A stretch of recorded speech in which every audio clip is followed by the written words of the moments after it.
नमस्कार, मैं हूं मनीष दीक्षित, लेकर आ गया हूं अंदर की बात।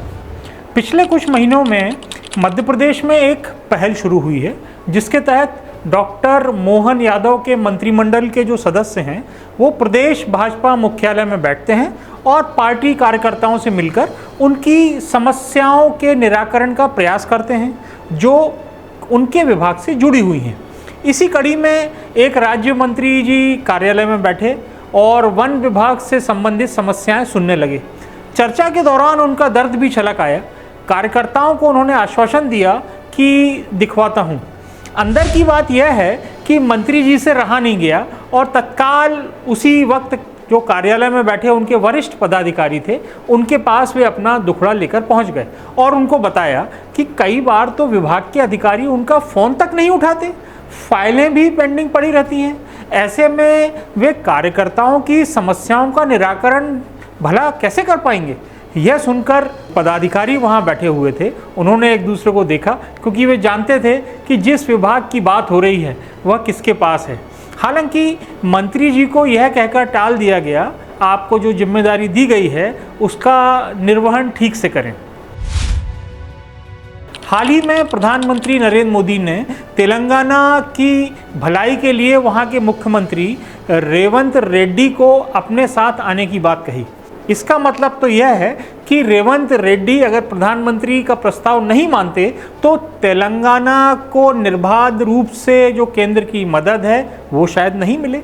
वैसे रेवंत को सत्ता संभाले अभी 2.5 साल ही हुए हैं, इसलिए लगता है कि वे अब कहीं नहीं जाएंगे। हालांकि आजकल की राजनीति में ऐसी बातें करना बेमानी ही है। एक तथ्य यह भी है कि रेवंत रेड्डी काफ़ी समय तक राष्ट्रीय स्वयंसेवक संघ से जुड़े रहे हैं।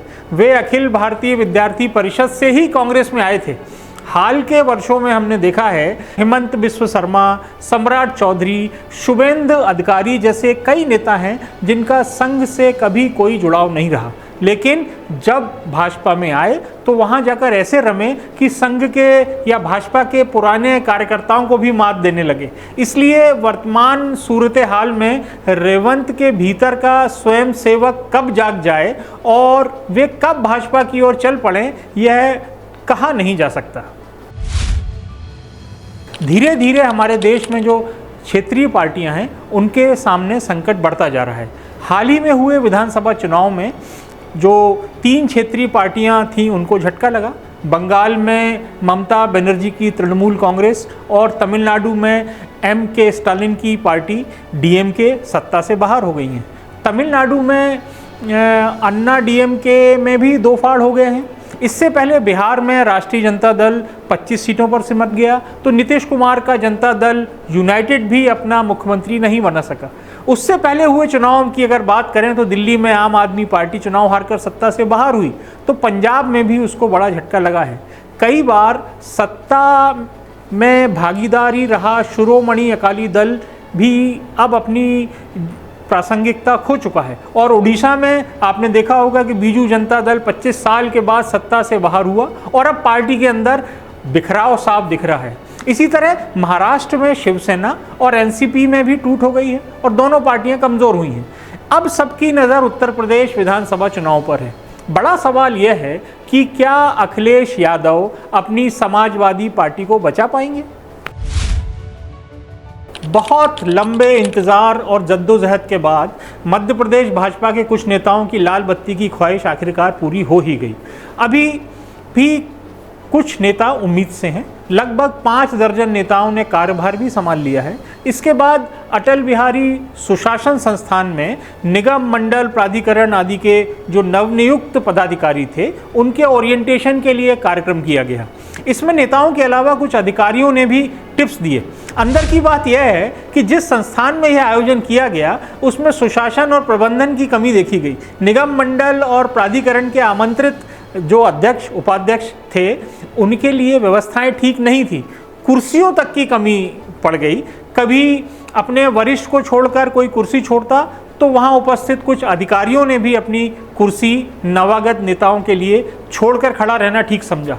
कुछ तो इतने परेशान हुए कि वो आयोजन स्थल से बाहर आ गए। मैं अधिकारियों की बात कर रहा हूँ, नेता तो वहाँ बैठे रहे क्योंकि उनका कोर्स था, बाकी का तो पता नहीं। नए जो अध्यक्ष हैं इन लोगों का ये पहला अनुभव ठीक नहीं रहा। देश में वर्तमान राजनीतिक माहौल में तमिलनाडु और केरल के मुख्यमंत्रियों ने एक अच्छी मिसाल बनाई है। जिन 5 राज्यों में विधानसभा चुनाव हुए थे उसमें पश्चिम बंगाल और असम में तो पक्ष और विपक्ष के बीच दुश्मन जैसे रिश्ते हैं। विपक्ष का कोई भी नेता ना तो शुभेंदु अधिकारी और ना ही हेमंत बिस्व शर्मा के शपथ ग्रहण में गया।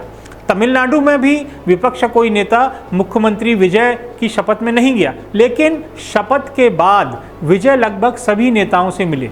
उन्होंने MK स्टालिन, उदयनिधि स्टालिन से भी मुलाकात की, तो वाइको से भी मिले। एक समय तमिलनाडु की राजनीति ऐसी थी कि करुणानिधि ने जयललिता को जेल भेजा था, तो जयललिता की पुलिस करुणानिधि और मुरासोली मारन को घसीटते हुए जेल ले गई थी, लेकिन विजय ने उसको बदला है। इसी तरह केरल में भी मुख्यमंत्री VD सतीशन ने ऐसी ही मिसाल बनाई। वे कांग्रेस की ओर से मुख्यमंत्री मनोनीत होने के बाद जो एक्स CM थे और CPM नेता पिनराई विजयन से मिलने उनके घर गए। दोनों की हंसते मुस्कुराते फोटो और वीडियो जारी हुए। यह लोकतंत्र की अच्छी तस्वीर थी। यह तस्वीर हमको दिखाती है कि जो राजनीतिक दल हैं वो आपस में उनमें प्रतिस्पर्धा हो सकती है, वो मगर दुश्मन नहीं है।